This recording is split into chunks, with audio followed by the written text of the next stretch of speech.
দেখো মালিক, তো প্রশ্নটা কী বলেছে রেশিওর, বলছে যে মান্থলি ইনকাম এ বির হচ্ছে 3:5। আচ্ছা, এ আর বি যদি আমি ভাগ করে দিই, এ বি, ঠিক আছে, বলছি ইনকাম, আচ্ছা ইনকাম এক্সপেন্ডিচারের অঙ্ক, তাহলে আমরা এখানে নির্দ্বিধায় লিখতে পারি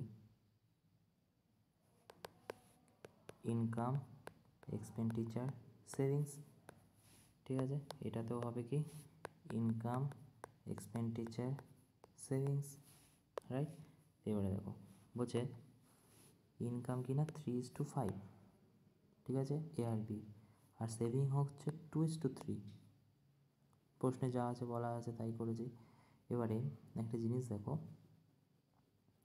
বলছে বি এর বলছে যদি income B equal to income of B, B এর ইনকাম কী আছে 5, ইনকাম আই লিখে দিলাম ইজিক্যাল টু 3 গুণ, প্রশ্নে দেখো লেখা রয়েছে 3 টাইমস সেভিংস হচ্ছে এর সেভিংস কত, এর সেভিংস হচ্ছে 2 সেভিংস, তাহলে কত 6 সেভিংস হচ্ছে, এদিকে 5 ইনকাম, তাহলে ইনকাম বাই সেভিংস কত হচ্ছে, তুমি বলে 6/5, তাহলে ইনকাম যদি 6 হয়,